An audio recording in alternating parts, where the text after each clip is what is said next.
Wa nílé lókè lẹ́yìn èdè mo kí wá pé akóbójú ọjọ́ ṣe rí mo kí ẹ̀yà mo kí ìyàwó mo kí ẹ̀gbọ́n mo kí àbúrò èmi náà ni ọmọ yín olólùfẹ́ yín ààyè ọ̀pẹ yọ. Ẹ jẹ́ ká sáré wo nǹkan tó ń gbé bọ̀, nǹkan tó ń fẹ́ gbé wá bá wa, nǹkan tó ń fẹ́ gbé ká wa mọ́. Ìyá ń bá mi gbọ́ mi ọ̀dà àbúrò mi ó ń ṣẹlẹ̀ nínú UK. Bọ̀ kí ni àwọn tá à ń pè ní Saudi gangan, Saudi Arabia kí wọ́n sọ? Ìgbésẹ̀ wo wọ́n sọ wípé àwọn èèyàn náà lè gbé? Kí ló ṣẹlẹ̀ nínú UK yìí kó tó di pa gbé ètò ṣẹlẹ̀ nínú UK wa? Ẹ jẹ́ kí n lọ gbé ibi tán fẹ́ bá wa dé nílẹ̀ Kóòtù Òjìire tó fi yẹ wípé à ń láti máa ké gbàǹjarè, à ń láti máa lọgun, a gbọ́dọ̀ fòòdì ọwọ́. Ọmọ Kóòtù Òjìire kò sí ẹ̀dá kankan tó fẹ́ wá gbà wá sílẹ̀. Ẹ gbọ́ tàbí ẹ dáhùn, kò sí ẹ̀dá kankan tó fẹ́ wá gbà wá sílẹ̀, àwa fúnra wa la máa gbára wá sílẹ̀. Ẹ jẹ́ ká sáré wo fídíò yìí kí n tó wá gbé èyí tó ṣẹlẹ̀ nínú UK kí n tó wá gbé wá. Ẹ máa bá mi ká lọ.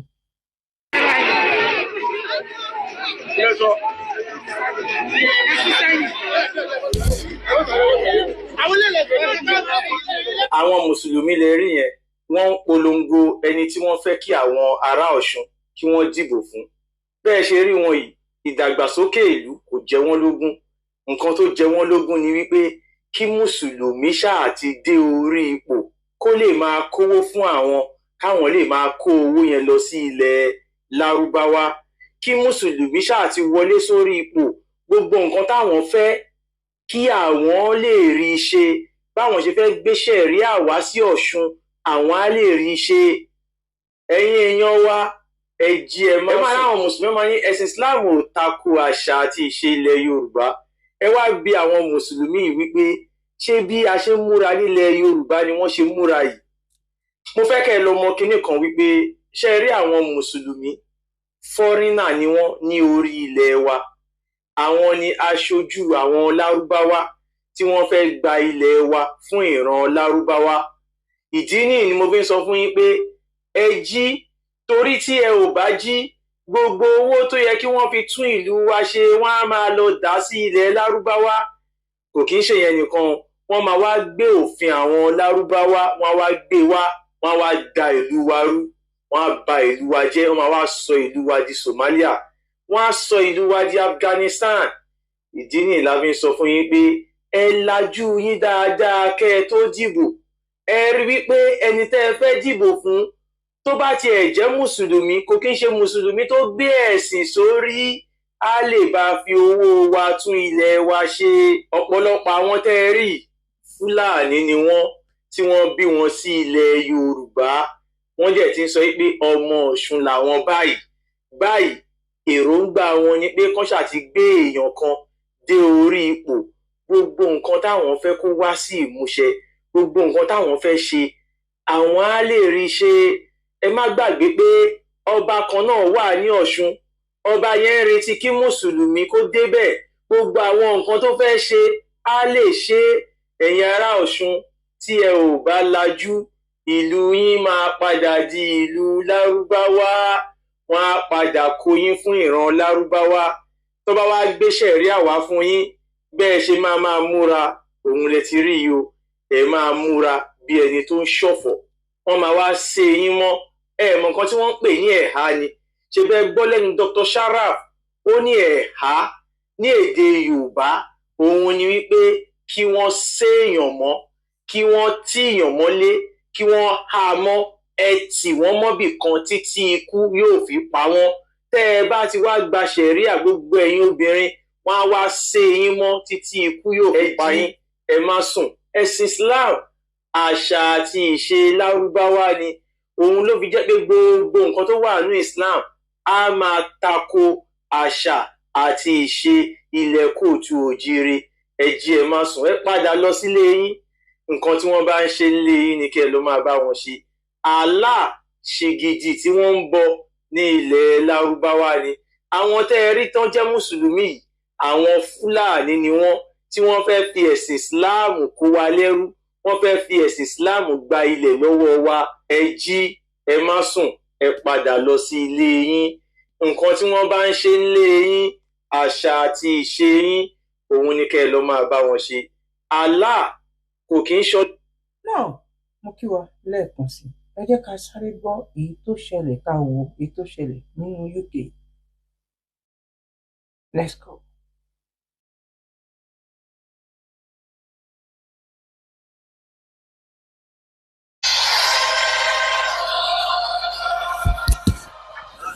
Okay to have a look at the Sharia court? No, not really. Because you need to leave. I'm going to have to call the police. Right, will you call the police? Guys, Don't touch me. Guys, you can't be here. Don't touch me. Guys, you can't be here. This is a Sharia court. It's just through there. We just want to see it quickly. There's nothing to see. It's just an office. Just show us. Guys, you can't be here. This is the Sharia Just court. come into the court. Couple of 4 white men recording the court without property. We've got confidential files in here. They can't be in here. This is the Sharia court. There's over 85 of these nationwide. They're operating and building a parallel legal system which has been given more and more power in legislation as time goes on. Yeah, we are going to leave. We just wanted to see this Sharia court. We want to show the public what's going on here. So this is where the judge would sit, and this is where disputing parties would sit. We have a legal system in this country. I don't understand why you're building. All right, don't touch me, please. Please don't touch me. Okay, we'll leave. We have a legal system in this country. I don't understand. No one understands why you're building a separate legal system. There's no separate legal system. We're not ignorant. They can just sort of see the court in there. You called it a court. You called it a court. Yeah, they just recorded it.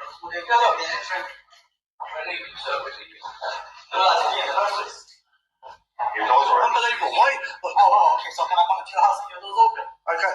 This isn't a house. This is a Sharia court. ṣe rí ibi tí wọ́n ti ṣe tán lọ gbé pamọ́ síbì kan láti máa ṣe ṣẹ̀ríà kọ́ ní ìlú tó ní ọba tó níjòyè, wọ́n ṣàfẹ́ gbélé wọn lórí.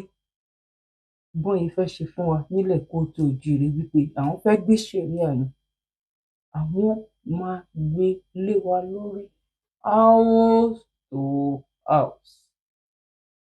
ọmọ kóòtù òjíire, ọmọ kóòtù òjíire, etí wa mélòó? tó bá ti di wípé kí ni solution nǹkan tá a fẹ́ ni wípé tán bá rí wípé church mọ́ṣáláṣí àwọn èèyàn ti ń dínkù, àwọn èèyàn ti ń ṣe ẹ̀sìn nínú ilé wọn. èmi ò lẹ́sìn tí mo fẹ́ fún ẹ, bó a lè jára wa gbà lọ́wọ́ àwọn amúnisìn yìí. a lè ṣe kí ni? a lè jára wa gbà lọ́wọ́ àwọn amúnisìn.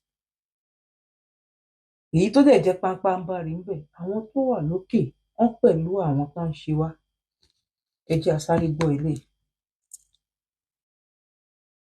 Ya kawo bidiyo ne.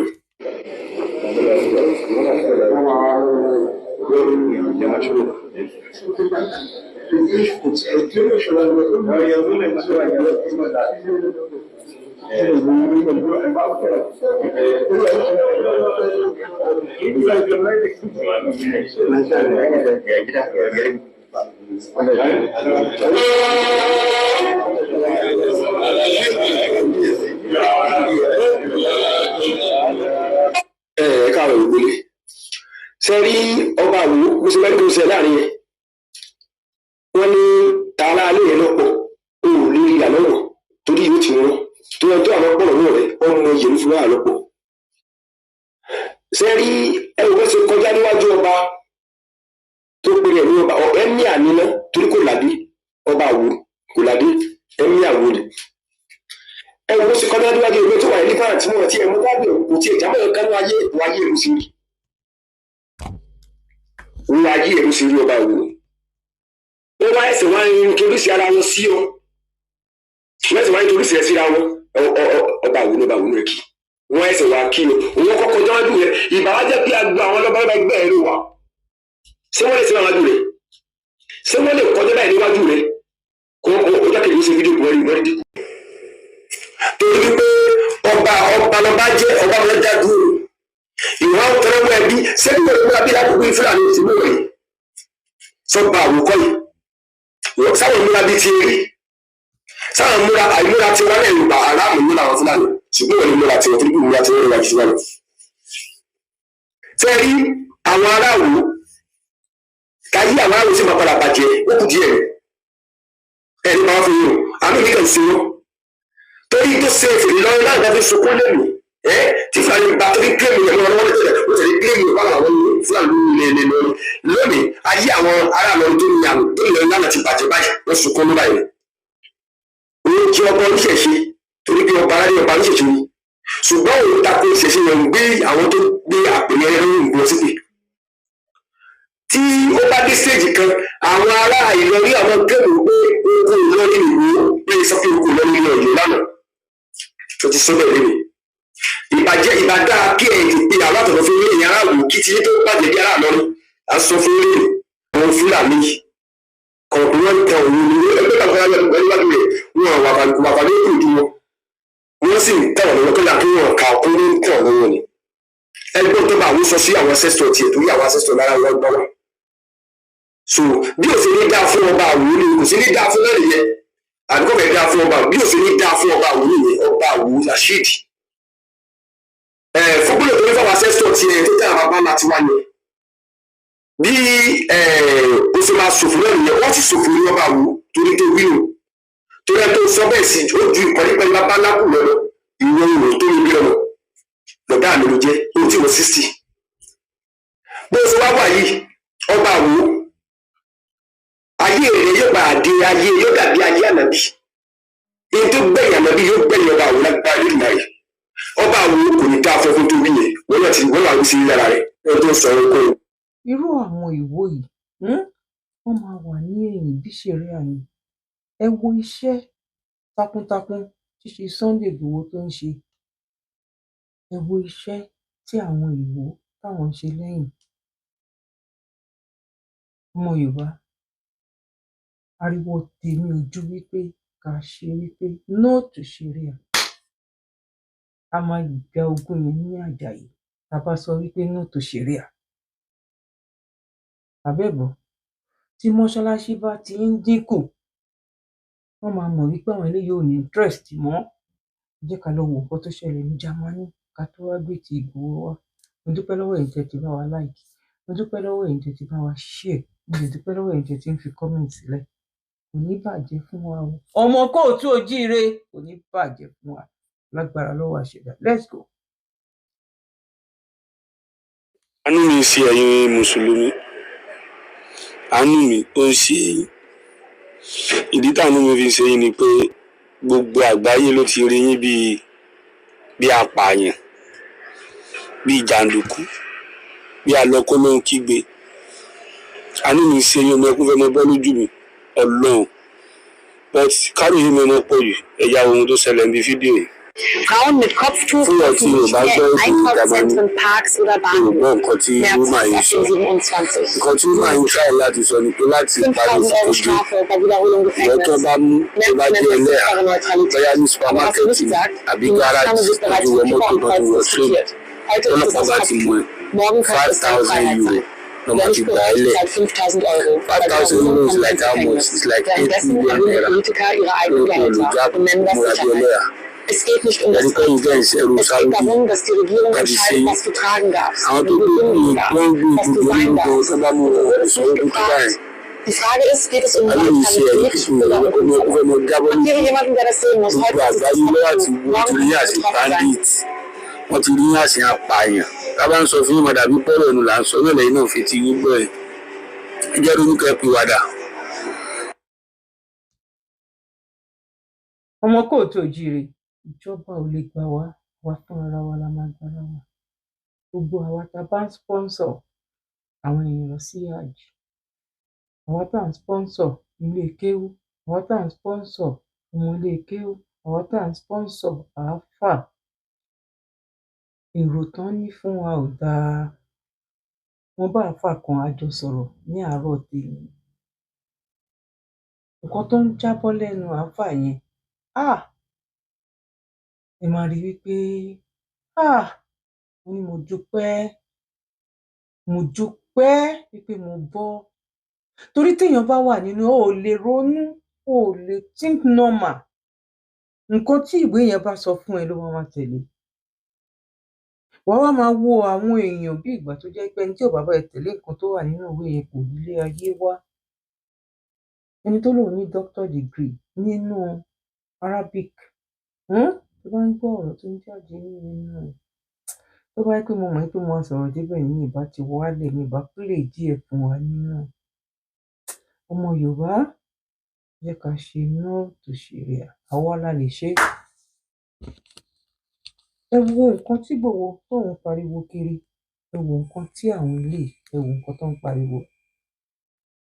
lọ́nà yes ilẹ̀ Yorùbá yìí ó ti lọ́nà yes ilẹ̀ Yorùbá yìí àwọn Fúlàní ti invade ẹ̀ àti lọ ẹ̀wọ̀n á rí 2% ló kù fún wa because average movement tán Fúlàní ti operate average àwọn ọmọ Yorùbá àti force sínú ẹ̀ àti di weapon wọn lọ́nà ọ̀la force sínú ẹ̀ òun ni Islam yes I'm a Muslim also èmi náà nínú weapon wọn ni mo jẹ́ yes because àwọn people máa ń operate with Islam movement wọn ni ẹ̀sìn Islam gbàdé tí ṣe gba ẹ̀sìn yẹn opportunity ni fún wọn láti máa fi enter wa ilé wa sọ fún mi báwo la fẹ́ ṣẹ́gun tó bá kó ọ̀pọ̀lọpọ̀ àwọn àfáà jọ ilẹ̀ Yorùbá yìí lónìí pé kádìfẹ́ǹd ilẹ̀ Yorùbá tàbí ilẹ̀ Saudi wàláhì tàlá ẹ lọ́ọ́ ṣe research yẹ̀wò tipátipá lè máa fi rí 40% tó máa defend ilẹ̀ Yorùbá